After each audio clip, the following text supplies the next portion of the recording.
One. Hello, my name is Crystal Petry, and you are watching another episode of the Crystal Petry Podcast. On today's episode, in a world where workplace expectations are shifting fast, understanding your value isn't optional. It's the edge that sets you apart. Today's conversation digs into the real impact employees have on an organization, the power of comparison when used correctly, and what it truly means to help your team rise to every challenge. Get ready for a mindset shift that elevates how you show up, contribute, and lead from wherever you are. Welcome to the podcast, LaPora. How are you? I'm great, Crystal. Thank you so much for having me today. Thank you so much for being on here. I said your name correctly, right? LaPora? Yes, LaPora. Okay, Yes. I thought so. I've been practicing. I want to make sure. So we have LaPora Lindsey. Where in the world are you? Yes, I am in the heartland of the United States, otherwise known as Omaha, Nebraska. Oh, wow. You're literally right in the heartland. Right, absolutely. Right in the heartland. Okay, so let's talk about this. I'm going to be honest with you, Mhm. LaPora. I've never had a conversation. It's been 3 years, going on 4 years in 2026, where I feel like maybe some of the onus is on the employee Right. for the success of the business. Yes. So this is a first for me. So I'm very excited. And I feel like I'm going to have a lot of aha moments during this podcast. Okay, that's So good. when you hear the phrase, know your workplace value, what does that mean to you? Yes. So one of the things that I talk about in my workshops is that workplace value, number one, it is multi-layered, it's multifaceted, multi-dimensional. And so if I was to ask, five different people, what does workplace value means to you? Mhm. Five different people are going to have five different answers. And that's because it depends on the person. And so how I try to sum up knowing your workplace value is understanding how the skills and attributes that you have, how that connects to what the people who you work with, whether it's a manager, a direct report, or a supervisor or executive, how does what you do translate into something that is beneficial for them? What indicators show an employee that they're actually adding to the organization? Yeah. So I think a big part of that is connecting to the people in your social capital or the people who you work with, whether they are directly or if they are one person removed. Mhm. And so that means having conversations. It means understanding what the challenges are, understanding what the needs are, not just for yourself, but for your team, for your department, and even the organization as a whole. Like, what do other people need, and how does your role play into that?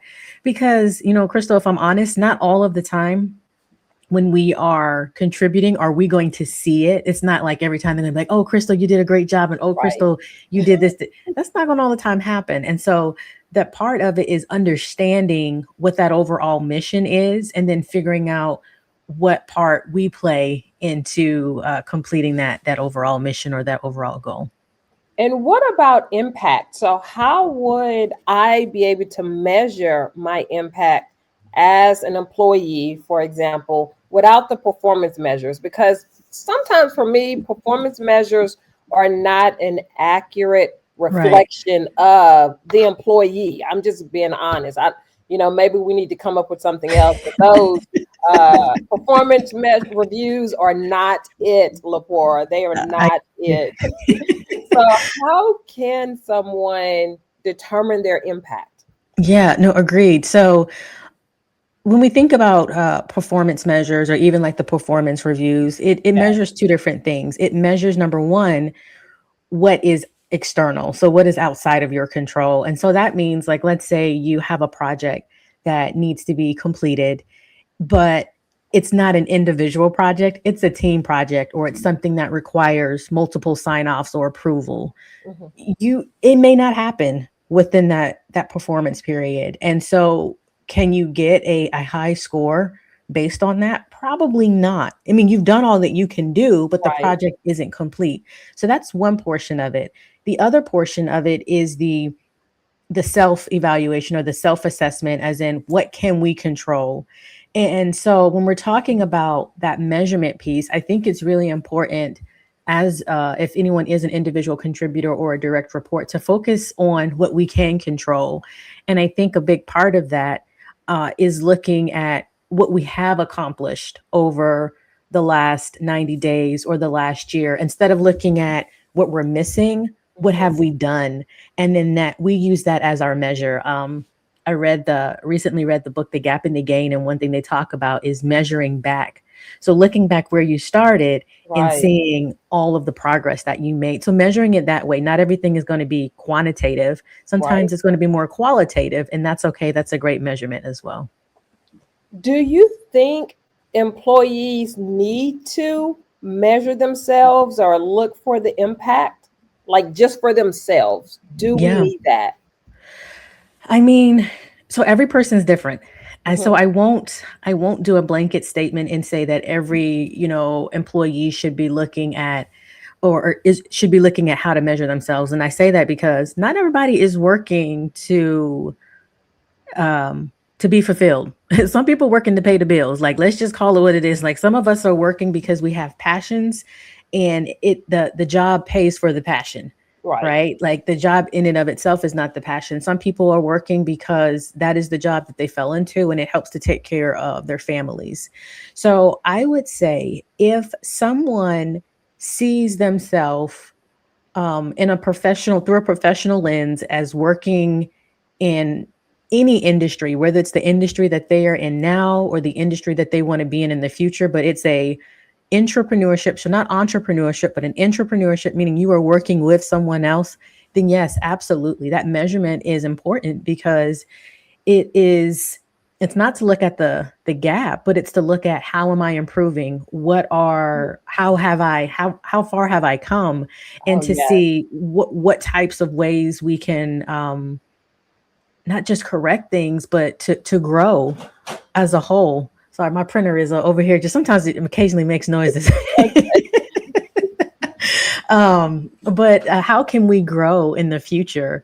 And I think so. Yes, absolutely measure. And that doesn't mean that we're looking at the measurement in a sense of, oh gosh, it's lacking, and they gotta do it. But no, it's just a distance ourselves from it and just take a look at that progress and that growth. What are some ways that employees contribute to the success of organizations, or maybe subtle ways that employees contribute to the success of organizations that the higher ups, the CEOs, the CFOs, the executive directors don't see and Yeah. don't notice? Yeah, that's a great question. And I'm so glad you asked it because whenever I talk about workplace value, one of the things or a question that I'm consistently getting from professionals is, well, how do I influence up? How do I do things that's going to catch the eyes of the executives, or just going to catch the eyes of my supervisor? And unfortunately, or fortunately, depending on how you look at it, what I have observed in real time is that that's not going to always be the case. It's not. When we talk about impact, it's ideal, yes, to do something that's absolutely going to change the whole organization, but Mhm. that's not realistic. More realistic is looking at our peers, seeing their needs, building trust with them, developing a connection with them, and sharing an idea or creating a program through collaboration with them. And then that catches hold with someone else, and vice versa. So that's one way. The other part, honestly, is mentorship and sponsorship, being able to have both of those opportunities Yeah. to have people in our circle, because we can't advocate for ourselves all the time in all places, but just having other people who can, I think, is so important. So, what you're saying and what I'm hearing Yeah. is you shouldn't go into the job expecting to make these huge changes immediately, or maybe not at all, but small stair steps as you are there. Yeah, I mean, In some positions, it really just depends on the organizational structure, and there's no possible way for me to say this is going to happen at every single organization. But on a realistic level, as I observe different types of structures, when we're talking about making an impact, it is small, consistent changes Mhm. that impact the organization versus one person came up with this amazing idea and now the whole organization is completely has Yeah. done a complete 180. Like that's not it's not gonna, for the most part, it's not gonna happen. Yeah. And I don't want to give people a false hope that that's how it is, because when I talk about workplace value, it's not talking about changing everything in such a drastic form, but it's what small consistent changes can each individual make that can eventually create a bigger impact over time. What are some behaviors that employees need to have, implement, or work on that will increase their value at work? One of the ones that I was thinking of as I was preparing to sit down with you, LaPora, was availability. And I'm a sports Mm, head, and they always talk about, the athlete has to be available. The athlete has to be available. And that's, one of the things that they always brag about with LeBron James is he has been available to the game for over 20 years. So okay. I would think that availability would be one of those behaviors that increase your value. What are some others? Um, so the primary ways in order to increase your value Mhm. is, I would say it's broken up into two primary categories. You Okay. have the emotional side of it, and then you have the Yes. rational side. And just because I said emotional, rational doesn't mean that the emotional is irrational. Hmm. It's just a different side of how we process things. And when we think about emotional, this is about the emotional. This is about presence.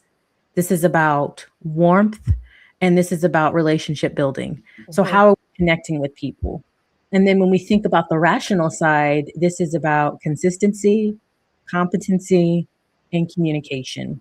And I won't be able, of course, to go into all the details, Right. but as we start to look at both of these when it comes to building value, a big part of this is consistently offering these over time, because impact is interpreted. We can say, yes, what I did was absolutely valuable. And Yes. I am someone who believes in self worth, meaning that every single person has value, and that's not debatable. But when we talk about workplace value, Hmm. this is something that it needs to be interpreted as valuable by the people that we are working with. And Right. the way for them to interpret that is to have an emotional blend with a rational blend. And as we contribute or add to those buckets over time, people will start to see us a certain way. I call this the work before the work. If Hmm. you have two people that are doing one task, there if people don't view them the same, they're not going to view their actions the same. And so that emotional and rational is about building not just an image or a brand, but it's about building a connection to where people view your skills and your attributes as being something that is beneficial to what their end goal is as well. Would that be something else that would slowly build for them to notice? Or is Yeah, that something? absolutely. Okay. Yeah, absolutely. I mean, so take for instance, even the competence piece, which falls under rational. A lot of times people think about competence as I got to have all the answers. Hmm. Like, I'm competent. I know I know what needs to be done when it needs to be done. But that's not the only way competence is displayed. It's also displayed by asking questions. It is displayed by knowing that we don't know something and being upfront about it. And even that, over time, people will start to see, wow, this person is really competent, because not only does she ask some really good questions, but she also knows who to seek out, who else to trust, and that happens over time. And anything we do consistently over time builds a story. And that's whether or not it's intentional. If we're always late to a meeting, then people will trust the fact that, Yes. hey, LaPora is going to be late. Now, I'm not late now, Right. but you know, Yes.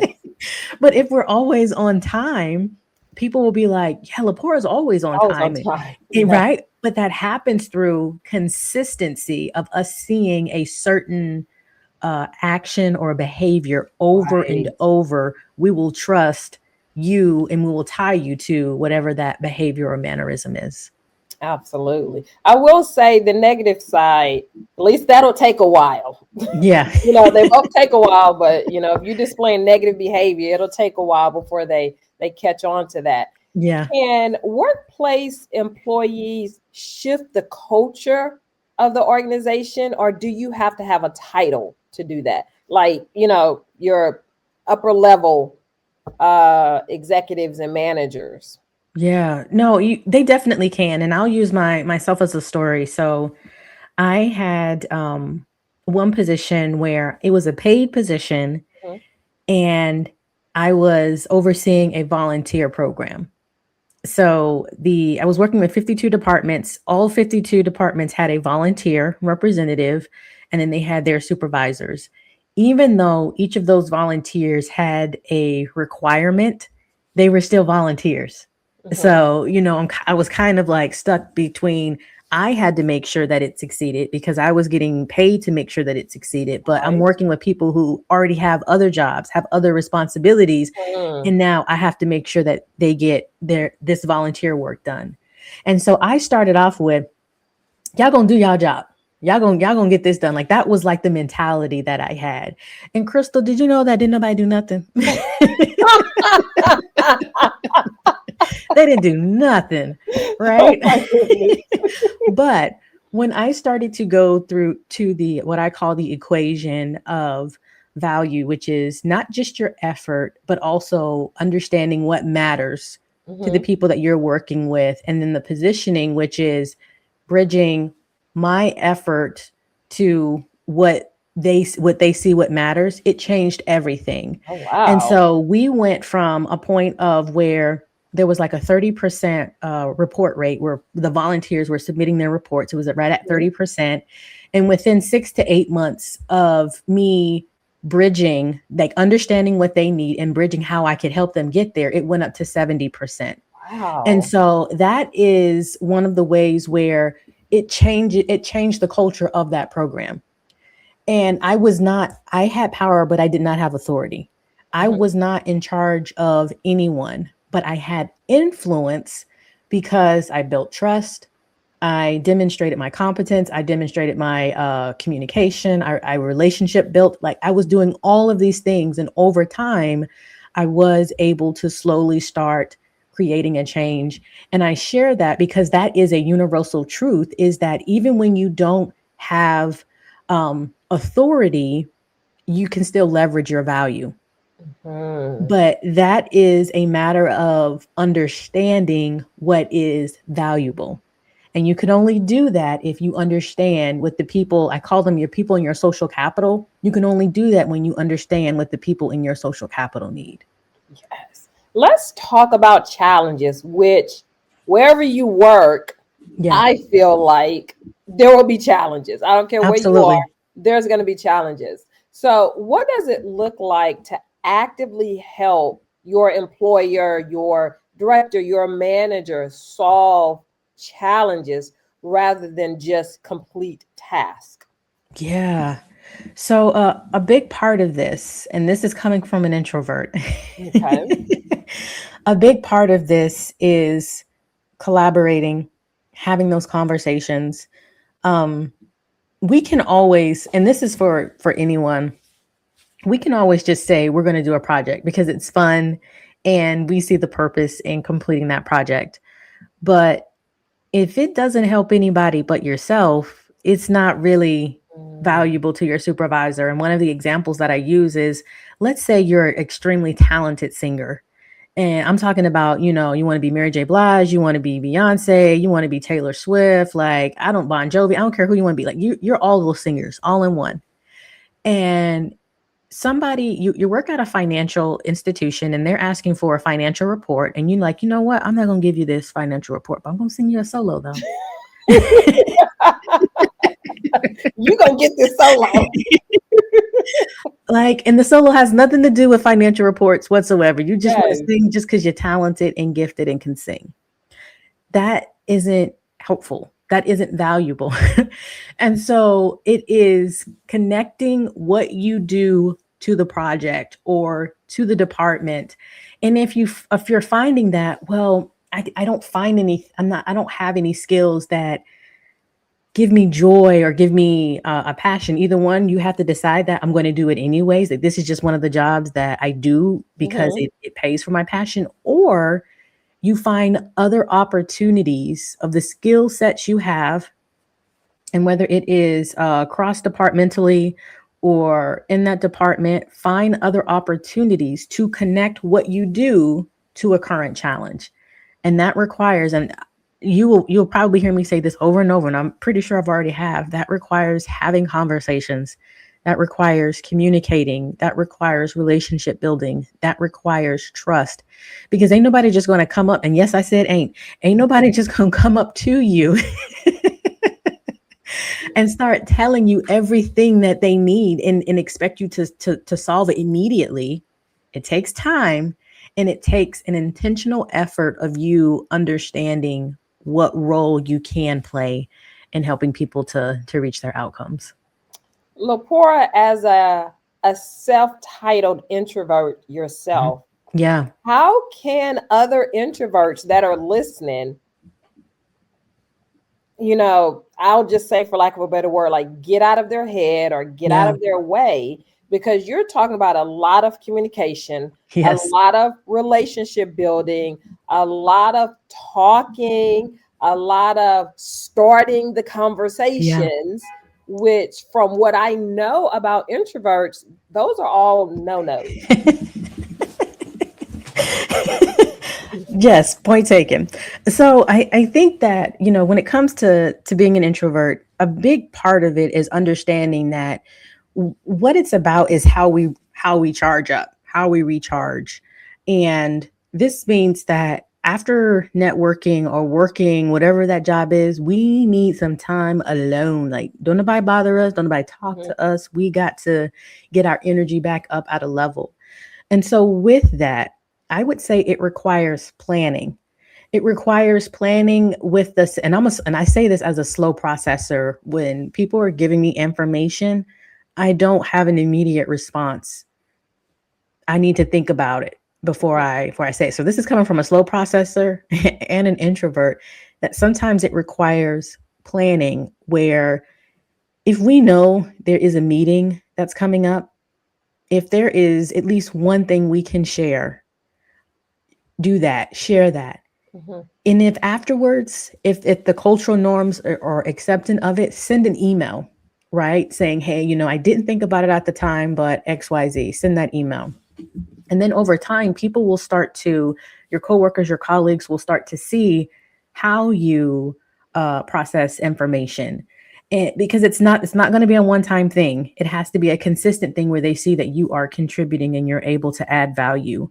I will say that in the corporate world, it is more extrovert driven. So they're wanting those right now answers. They're wanting, that you have to network and have those conversations. But I network all the time. I attend at least one networking event a month. And from that, I walk away with 2 to 3 conversations that I have with individuals one on one.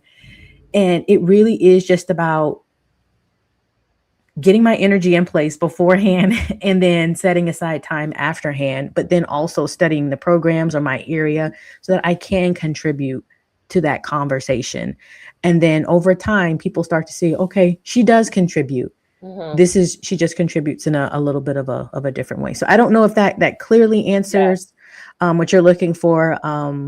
But yeah, it definitely takes some planning from that energy Right. side. Right. How can employees better anticipate the needs of their employer?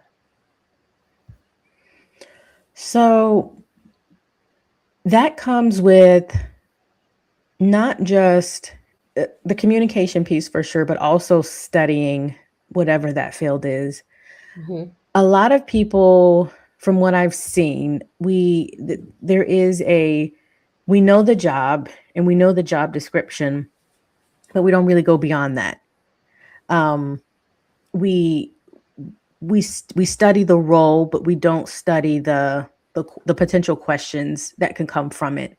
And my husband is actually really, really good at this.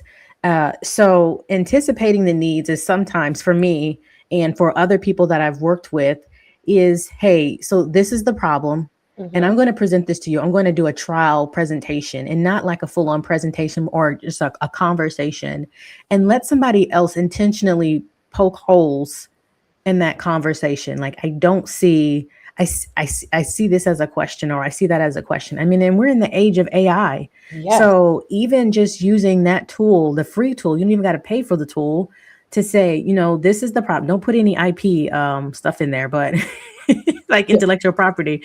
But, this is just a general problem. I want you to, with an unbiased, extremely critical perspective, to poke holes in what I'm telling you, and Mm-hmm. let AI give you back feedback, or let a person give you feedback. And then that starts to train us how to think or to anticipate potential questions, because now we're not looking at just what we've studied, but we're learning how to look at it with a critical eye.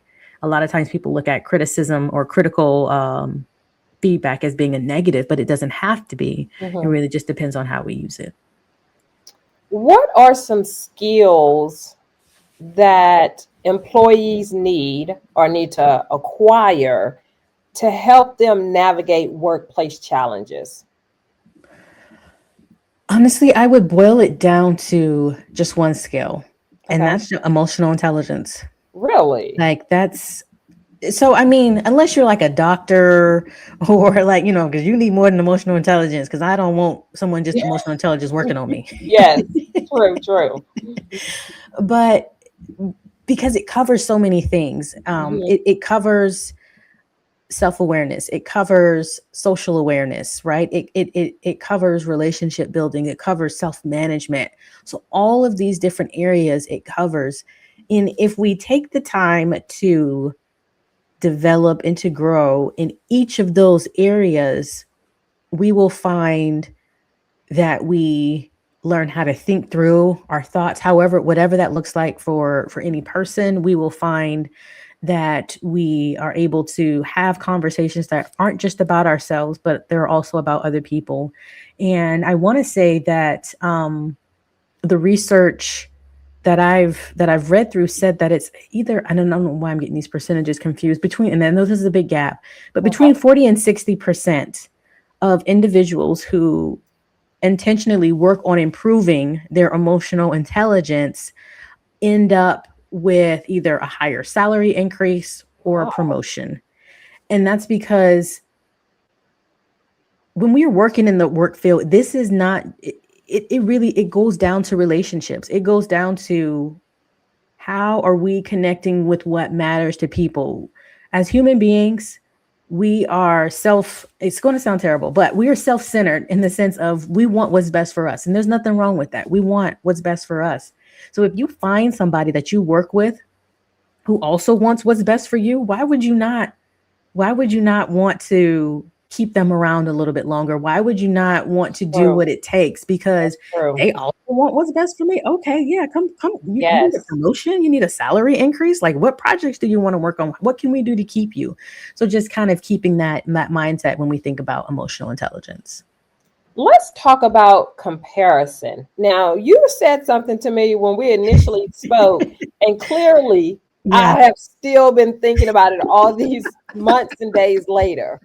You said that comparison is not a bad thing yeah, when used, I guess, correctly. yeah, But I feel like in the world that we live in, no one wants to be compared. yeah, And if you are compared, it's normally a negative thing to be compared. yeah. But that's not what you think. No, it's not. I mean, and I'll say this, Crystal. It was what I used to think. I Okay. was even going through my post and I was just shaking my head. I was like, girl, what did you, let me, just talking to myself. Yeah. But yes, I used to think that. But here's what happened. So this was probably 2021. I actually had the 7 rules of life on my wall behind me. And rule number 4 was do not compare. And I had it on the wall because I believed it. Okay. And I was working on my business at the time. But when I was working on my business, I was writing my book at the time. And then I was just trying to get it promoted. So there was like a lot of marketing and different things. And then I was exploring coaching at the time, which I don't do now. But at the time I was exploring it. And there was a lot of advice that I was getting. They were saying, don't do this, absolutely don't do it. And as I was getting the advice, I was actually doing what they told me not to do. Hmm. Okay. And I noticed that I was getting results. And I was like, interesting. And in the process of me doing the opposite of what they told me not to do, I was also having a lot of conversations with different people who were on the same career path, some that were years ahead of me, some that were right along the same path. And we started having conversations about what was working, what was not working. And I don't know what was the moment, but it hit me at that time. It was like, people say don't compare. Maybe it's because the rules were on the wall. It's like people say don't compare, but that's exactly what I'm doing. And as I started to study the people who were light years ahead, or I considered to be light years ahead of me, I'm like, that's exactly what they did. They Hmm. are literally, they study, they research the people who inspire them, the people who have set a new trail, and they're saying, I want to not imitate that person, but I want to emulate that person. And Mm. I was like, oh my goodness, like, am I comparing? But then, like, over time, I started to study it a little bit more. And I realized that when we use comparison on a daily basis, typically we use it on a surface level. Okay. As in, I see something posted on social media. Somebody has, look like their life is going well and mine's isn't. Somebody got a promotion and I didn't. But that's just surface level. And then we mute the thought, or we stay in that negative frame. But it's actually a learning tool when we look at not when we look at what somebody else is doing, Hmm. and we say, wow, what do I like or what do I dislike about what this person is doing? Is there anything here, like what am I feeling and why am I feeling this? Hmm. When we explore that, that can actually get us to a point where we can try some things because we were inspired by that person, but then we take action in a way that is true to us, that is authentic to us. And as we begin to evaluate and make changes, now we are evaluating and making changes not based on that person who initially gave us that inspiration, but Hmm. now we're making those changes based on the action that we've tried. So we're using it now as comparison, because it's comparison's gonna happen. So we try to mute it, but it's kind of like, don't touch the red button. Somebody gonna touch the red button. Yes. So so it's like, don't mute it initially, explore it. And I actually have a whole framework. I call it pad A, where it is taking a pause, taking an assessment, and then we decide if we're going to continue with that comparison. And if we do, then we take action on it. Um, but going through all of that, I learned that it is a learning tool. And there's actually research done with so many different psychologists where they talk about comparison. And I wish I could go into all the depths of it Hmm. now, but it's it's it was eye opening to me initially, and it continues to be because I'm like, I can't believe that I thought that for so long when very Right. few things are black and white. So many more True. things are gray. And yeah. So yeah, I know that was a long answer, but It really is. And I'm not making simple of it or light of it, but it really is a mind shift. yeah. Like, No, because you're absolutely. just changing the way you think about a person or the way you see a person. But I also feel like that is a learned behavior. Like, you're going to have to practice that on repeat constantly? Oh yeah, 100%. You have to practice it because we no one teaches us how to do it. We just say, "Don't compare. It's the thief of joy." Okay, right? And so all those thoughts that pop up in our heads, "Oh, I can't do that." And so now, like as an adult, it's like, "No, but this is okay." And I think a big part of knowing that it is okay to explore these thoughts is back to that self-worth. Because I actually did a little poll on a couple of social media sites just to see how people think about comparison. Hmm. And it varied. Some people say that they try to avoid it altogether. Some people say, that it does bring them down. And I'm not, ignoring that fact at all, because as you said, it's a learned behavior. So you have to learn how to use it positively, because it Right. definitely can have negative effects. But one thing that was interesting to me that I found was that individuals who saw themselves as being worthy, enough, adequate, Mhm. they said that they used comparison as an opportunity to be inspired, and not necessarily a learning curve, but hey, it inspires me. And I said, so that I'm thinking to myself, that says something about the work that we have to do for ourselves, that self-awareness, that self-management, that knowing that not just the workplace value of how it translates, but the worth, the internal worth, and recognizing that we have that. And then we can move on to using comparison as a learning tool, because that's exactly what it is when we think about research and development. It's competitors look at their competitors, not necessarily because they're threatened by them, but they look at them because they're trying to figure out what they are doing and how can they create their own version of that. And I think Yes. that if we use that more on an individual professional stance, it will not just improve us as individuals, but it'll improve the teams that we work with as well. Let's talk about personal growth. What are some skills that every employee needs to be developing right now to stay relevant at their job? Um, I'm going to go back to the relationship building. And the Okay. reason why is I briefly mentioned AI before, but we are in the age of AI, and that's not a secret. Like Right, at all. it's, it's everywhere, right? And surprisingly or not, because we are in the age of AI, where so many things can be automated and so many things can be, um, you know, set to chat GPT or whatever AI that we're using, Mhm. we need to connect with people, because that's something AI will never be able to do. It Exactly. will never be able to understand emotions, not to the degree of the complexity. Mhm. It may understand like what typically happens when somebody's angry, but we don't need anyone that is analyzing us in that way. We need someone that can connect with, that can share a personal lived experience. And Yes. so I would say that the skill is vulnerability with storytelling. Maybe if I had to be extremely specific about it, because people connect with stories, Mhm. and that's not going anywhere.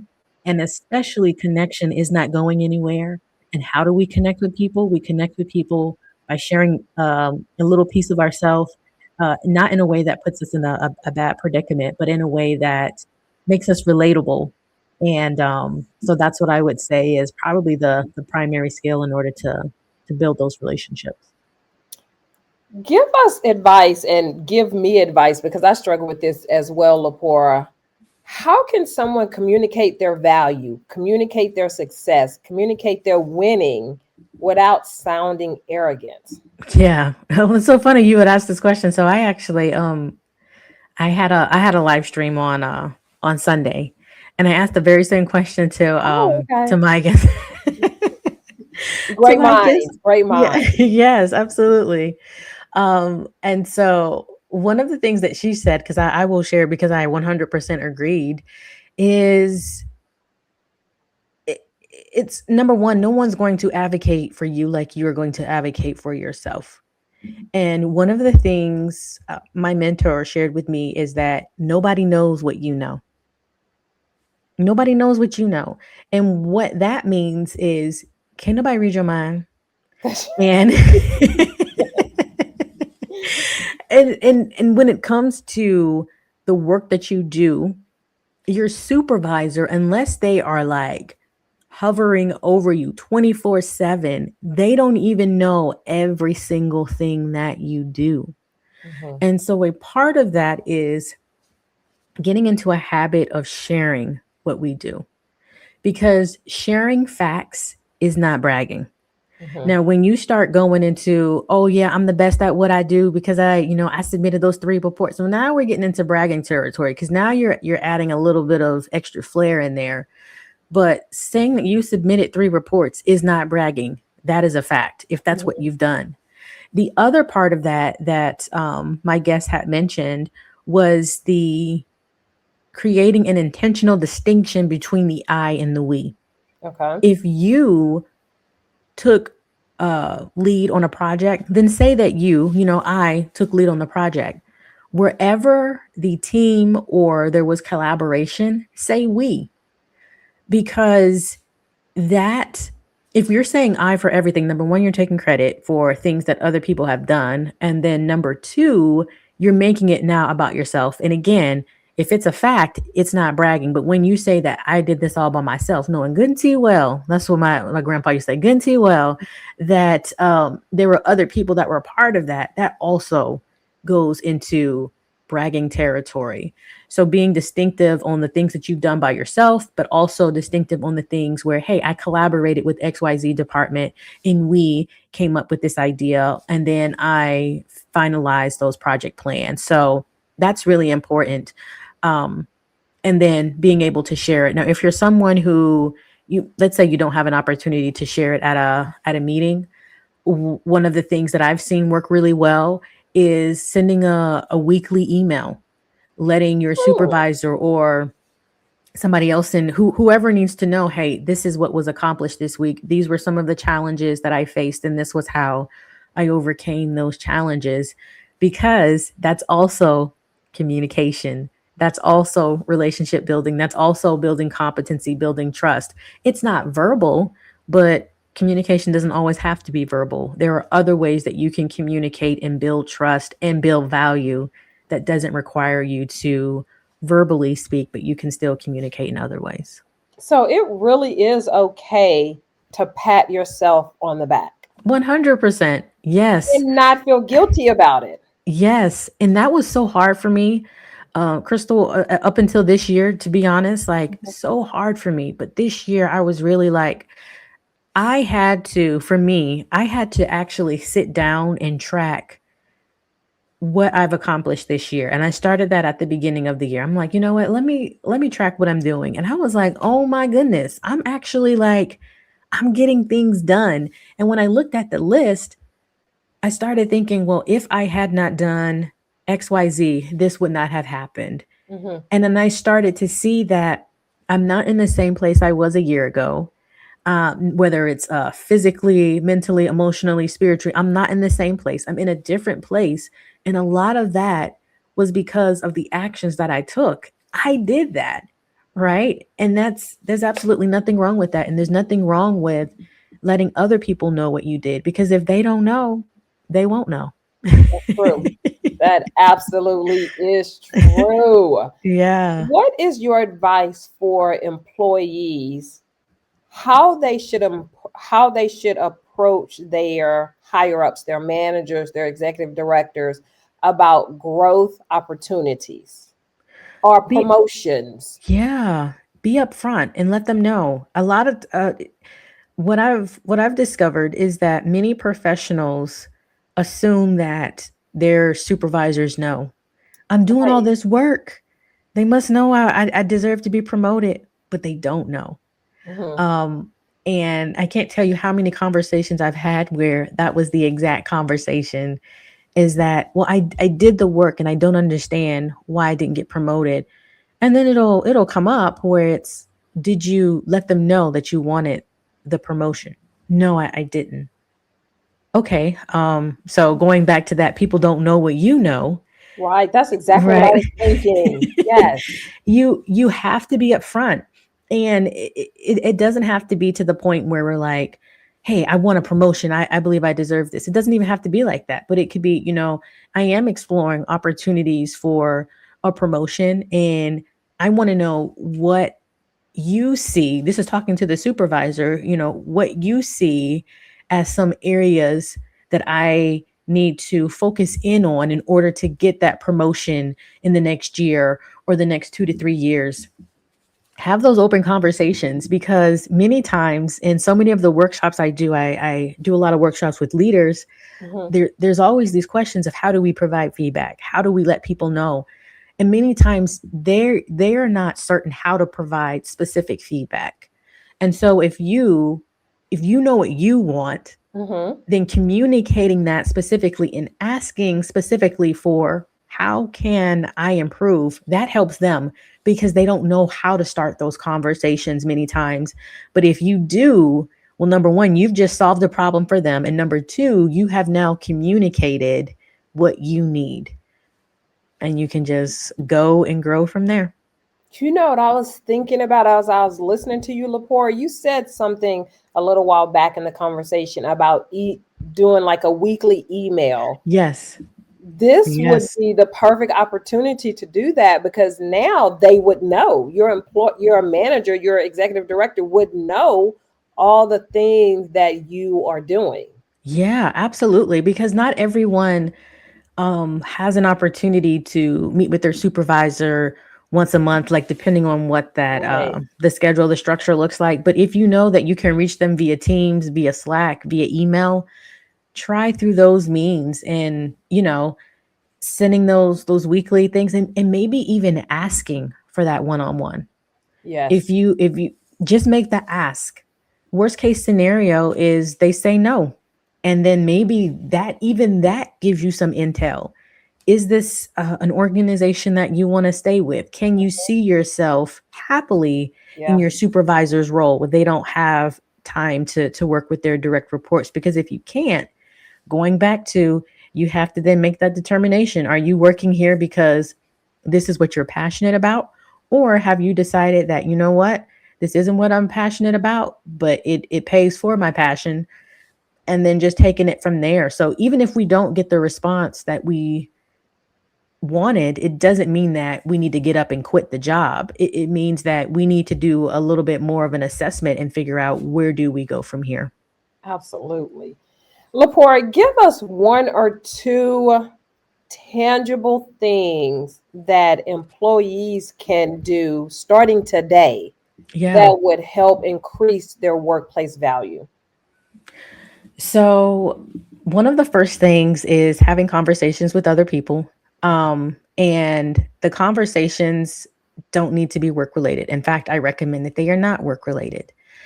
This may start off with just sending an email, or if you work in person, just going by someone's office and saying, hey, good morning, just want to check in, see how you're doing, and leave it at that. Mm-hmm. Don't ask for help with the project or any of that. Just essentially what you want to do, if you haven't already done it, is you want to start um, conditioning people to see you as a person who cares. And so, I mean, genuinely. So don't go around to people like, oh man, I can't stand this person, I'm gonna go say hello because that's what LaPorta said. No, go to somebody that you're okay with, and just ask them how they're doing. Ask them how their weekend was, because that is going to be the initial foundation for developing a trusted relationship. And nothing can be done unless there is trust. Nothing effective can be done unless there is Right. trust. So that's the first thing that people can do starting today, is that. The other thing that people can do starting today is honestly doing a self inventory on what you want for yourself. Why do you want to be at this in this position, or with this company, or in this role? Many times we fall into the, oh, I got the job, and we work, and then we want a promotion because that's what people say is the next best step. Mm-hmm. But what do you really want? And so figuring out, if my plan A doesn't work, as far as with me getting promoted, then what is my plan B? And that's not to say that plan A is going to fall through, but it does in a way change our mindset to see things just slightly differently. Of if this doesn't work out, many times we'll find that there are other things that we are passionate about that maybe we've kind of put under because we have the job that we're working in. Mm-hmm. And then I would say the last thing that people can do starting today, honestly, is to just to to give themselves 5 minutes, 5 minutes to recalibrate, 5 minutes to just do nothing. Oh, I like that. 5 minutes, right? Just because we're busy. Like we got kids, we got human babies, we got fur babies, we got, extracurricular activities. And if I was to say 10 minutes or 15 minutes, well, I don't got that much time. But 5 minutes is like Yes. if you're going anywhere down the street or whatnot, just 5 minutes to do nothing and to just be silent and be still, because so much happens when we do nothing. Mm-hmm. And we're such a go, go, go, go, go society that it's really hard to figure out what the next step should be because we're always doing the next step. But if Right. we give ourselves 5 minutes to just do nothing, then we can maybe get some clarity on, okay, now that I've had the opportunity to just recalibrate, recharge, even if it's just 5 minutes, now I can go back and process from there. So those are the three things that people can do starting today, Mm-hmm. that I recommend. And I'm just going to say that I'm going to move on to my next question. The 5 minutes doesn't seem like daunting. Like, oh my, Right. it seems like doable. Like I Yeah. can sit for about 5 minutes and not do anything and, just kind of be with myself or meditate or whatever that looks like. So 5 minutes, that's a good time. That's good Yeah. time. Okay, so LaPora, you are in this space of workplace value, of under helping employees understand their value and how to help with challenges. What is your intention in this space? My intention in this space is to truly help professionals, especially those who are entry level to mid level emerging leaders, to not have confidence, because you don't have to have confidence in order to do what I'm about to say. And that is just to take action, to recognize that most value or impact is based on taking action, and many people don't. Mm-hmm. So just take action. And the reason for that is because I'm a military spouse, and my husband has been active duty for a while. I've been a military spouse for 17 years. And a large part of that has come with people telling me, oh, you don't need to be promoted, or you don't need to apply for that job because you're just going to move anyways. Or, Wow. you haven't been, at the company long enough, and you don't have enough seniority. Even if I had been in the field for X amount of time, because I was new there, I wasn't qualified, I wasn't adequate, and I wasn't enough. And I just really want to spread the truth that it doesn't matter how long you've been at a company. It doesn't matter how long you've been at an industry. You have the power to do something extremely impactful, but it's just a matter of doing it. Mm-hmm. And that's my intention. My intention is to get more people to recognize that power is not tied to authority. That power is not tied to a title. That power is tied to you. And so Yes. wherever you go and whatever you do, you have that power. It's just about, how you use it. Oh my goodness, I love that. I absolutely love that. Yeah. Okay, so my final question for you, Miss LaPora, who do you think would make a great guest on the podcast? But you have to help me get them on. Okay. So there's three people that come to mind. LeVar Thomas, who is who works in the leadership, global leadership field. Leah Baez, who works in the mental health space, and then Richie Parker, who also works in the leadership and motivational space. And they have three different perspectives, but they are definitely valuable. They provide some valuable insights, and I wouldn't say their names if they didn't. Absolutely. Yeah. Well, thank you so much, LaPora, for being on this podcast and challenging. It's the exact thing I put in my intro. Challenging the way we think, challenging these norms that we wake up with and go to sleep with every single day. So I appreciate you. Thank you so much. Thank you so much for having me, Crystal. I really appreciated the conversation and being here today. To my community, thank you so much for tuning in and watching. You can get LaPora's podcast and all of my other podcasts on YouTube Podcasts and Apple Podcasts. And remember, you always have time to listen and learn on the go.